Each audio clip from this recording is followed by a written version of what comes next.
네, 어제 저녁부터 중부 곳곳에 집중호우가 쏟아지고 있습니다. 네, 내일까지도 중부에는 장대비가 쏟아질 거라는 전망이라 피해가 우려되는 상황인데요. 네, 자세한 장마 전망을 김동혁 기상전문기자와 함께 알아보겠습니다. 어서 오세요. 네, 어제 저녁부터 서울에 많은 비가 쏟아졌었는데요. 현재 호우 상황은 또 어떻습니까? 예, 현재는 서울과 경기, 충청도 그리고 호남 등 이 서쪽 지방을 중심으로 해서 장맛비가 세차게 내리고 있습니다. 네. 계속해서 오늘 종일 남부 지방을 포함해가지고 전국적으로 장맛비가 쏟아질 것으로 보이고요. 밤새 중부 지방을 중심으로 해서 비가 내린 곳들이 상당히 많았습니다. 서울 도봉구에서는 100mm가 넘게 장대비가 또 쏟아붓기도 했고, 네. 이 경기 부천도 84mm, 파주도 62mm에서 전국적으로 중부 지방을 중심으로 해서 50에서 100mm까지 상당히 많은 비가 쏟아졌고요.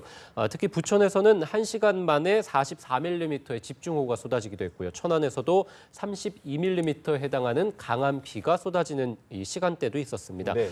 현재는 중부지방을 중심으로 해서 호우주의보는 새벽 시간대에 모두 해제가 된 상황입니다만 말씀드린 대로 오늘 전국적으로 봤을 때 종일 장맛비가 내릴 것으로 보이고요. 비가 내리는 지역을 중심으로 해서 돌풍이 불거나 또는 벼락이 치거나 시간당 30mm에 달하는 집중호우가 쏟아지는 곳들이 있을 것으로 보입니다. 네. 계속해서 대비가 좀 필요할 것으로 보이고요. 반대로 장마가 소강 상태에 든 곳들이 있습니다. 경북 4개 시군에는 폭염주의보가 내려져 있고요. 제주도에서도 계속해서 폭염주의보가 현재 이어지고 있습니다. 이들 지역에서는 밤에는 열대야, 낮에는 또 찜통더위가 계속될 가능성이 있을 것 같습니다. 예, 현재도 장맛비가 내리고 있고 또 앞으로 더 큰 비가 온다는 예보인데요.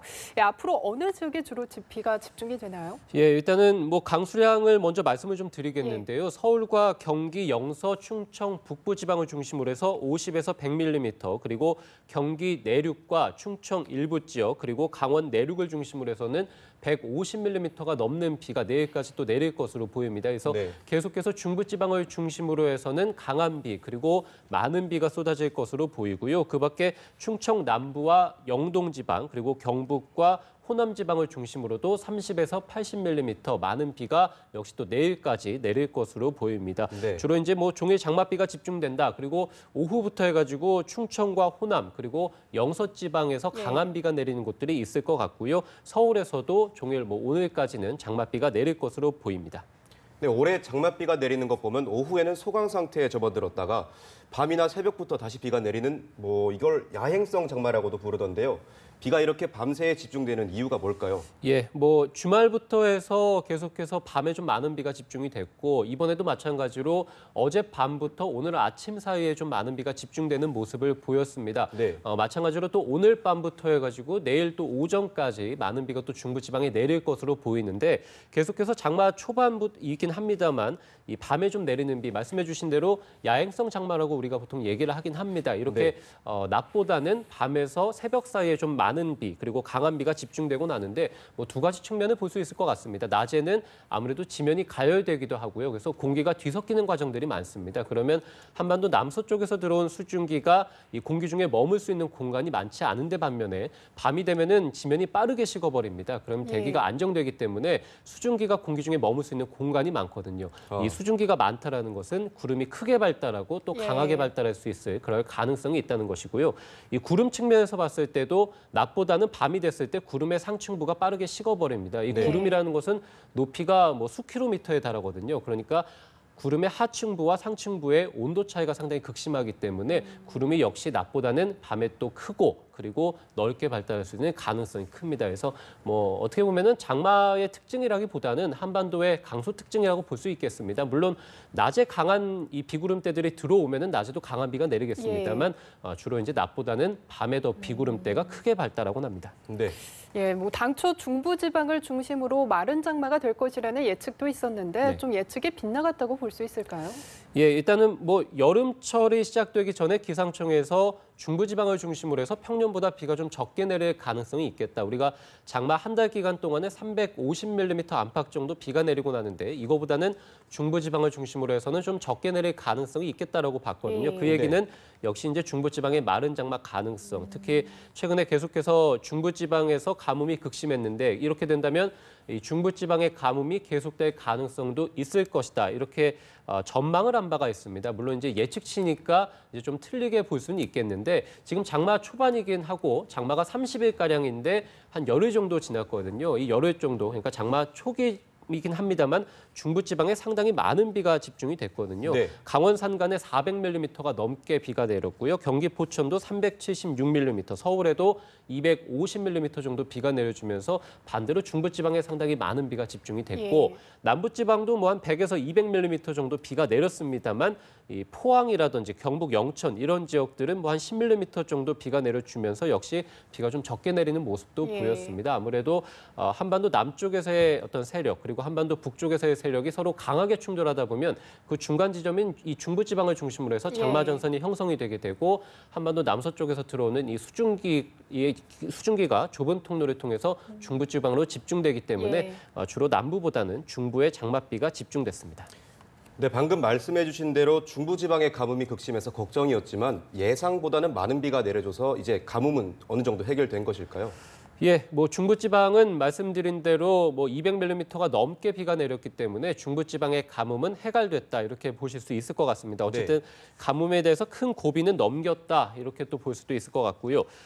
말씀드린 대로 강원 산간에 400mm가 넘게 비가 내렸고 서울에도 뭐 250mm 정도 비가 내렸습니다. 하지만 조금 전에 말씀드린 대로 거의 이번 장마 초반 비는 중부지방에 집중되는 모습을 보였고요. 네. 남부지방에서도 뭐 100에서 200mm 정도 비가 내렸습니다만 말씀드린 대로 뭐 포항이라든지 경북 영천 뭐 이런 지역들은 사실은 뭐 거의 30mm도 채 비가 내리지 않은 곳들도 있습니다. 그래서 중부지방의 가뭄은 해소가 됐더라도 남부지방 곳곳에서는 여전히 기상학적인 가뭄이 들어 있습니다. 제가 장마는 한 달 정도라고 말씀을 드렸는데 지금 열흘 정도 지났죠. 그래서 20일 정도가량 평년으로 본다면 장마가 더 남아 있습니다. 이 기간 동안에 남부지방에 좀 많은 비가 내려야 될 것 같습니다. 예, 뭐 장마 초반에 피해가 많이 발생해서 아무래도 호우 대비를 잘 해야 피해를 최대한 줄일 수 있을 것 같은데요. 어떤 점들을 주의해야 할까요? 예, 뭐 가장 큰 것은 역시 장마 초반에 하천이나 강에서의 고립 사고가 상당히 많았고 그리고 물에 빠져서 급류에 휩쓸리는 사고들이 많았습니다. 따라서 이에 대한 대비를 계속 해주셔야 될 것 같은데 지난 8일이었습니다. 충북 진천군에서 농다리를 건너던 이 관광객 A와 B씨 20대와 30대였는데요. 물에 빠져가지고 휩쓸리는 사고가 있었습니다. 뭐 다행히 구조가 되기도 했었는데 사실은 다리를 건너기 전에 그 근처를 지나던 의용 소방대가 건너지 말라라고 했음에도 불구하고 무시하고 건넜다가 사고가 일어났거든요. 이 전형적인 안전 불감증이다 이렇게 또 볼 수 있을 것 같고 지난 3일에는 이 폭우가 쏟아져가지고 청주 무심천 돌다리를 건너던 어르신이 또 물에 빠져 숨지는 사고도 있었습니다. 그래서 장마는 제가 한 달이라고 말씀을 드렸는데 한 달 기간 동안에는 뭐 산행을 하신다거나 아니면은 강이나 하천에서 야영을 하는 것 이런 것들은 좀 자제해 주시는 게 좋을 것 같고요. 반드시 계속해서 이제 기상청에서 호우특보 그리고 예비특보를 내리게 됩니다. 그래서 내가 사는 지역에서의 특보가 내려져 있거나 또는 비가 많이 내린다면 그 전에 집 주변 배수로라든지 축대, 담장이 무너질 염려는 없는지 미리 점검하는 것도 필요할 것 같고 경사로가 좀 강한 경사로가 있는 지역들 그런 지역들을 지나실 때는 산사태의 우려가 좀 있기 때문에 아무래도 산사태 징조가 있다면 빨리 대피하시고 신고하시는 것 이런 것들도 필요할 것 같습니다. 네, 마지막으로 많은 분들이 이런 장마가 언제 끝나는지 또 휴가철이 곧 다가오는데요. 휴가철 날씨는 어떨지 궁금해하고 계시는데 7, 8월 날씨 어떻게 전망하고 계십니까? 예, 장마는 평균적으로 봤을 때 뭐 6월 하순에 시작해서 7월 하순에 끝나게 됩니다. 그래서 뭐 8월로 넘어가는 경우가 그렇게 많지는 않았거든요. 그래서 올해 같은 경우도 7월 하순 정도에는 끝날 것으로 이렇게 전망을 해볼 수는 있을 것 같고요.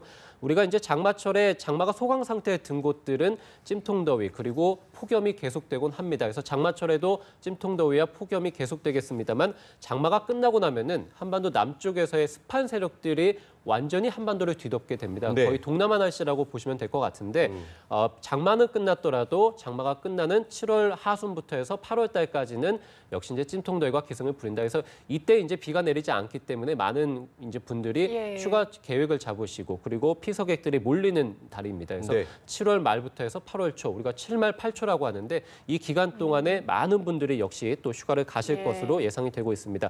일단은 7월 달에서 8월 달 그러니까 장마가 끝나고 난 이후에는 기상청에서는 비는 평년보다 적게 내릴 것으로 보고 있습니다. 다만 평년의 여름철보다는 훨씬 더 더울 것이다 이렇게 보고 있거든요. 그래서 일단은 비가 좀 적게 내릴 것으로 예상되기 때문에 7월 말에서 8월 한 초 중반 정도까지 휴가 계획 세우시고 만약에 뭐 해외든 국내든 가신다면은 뭐 날씨에 맞춰 가지고 적당하게 휴가 계획 또 여름철 잘 보내실 수 있을 것 같습니다. 네. 예, 지금까지 자세한 장마 전망 김동혁 기상전문기자와 함께 알아봤습니다. 오늘 말씀 고맙습니다.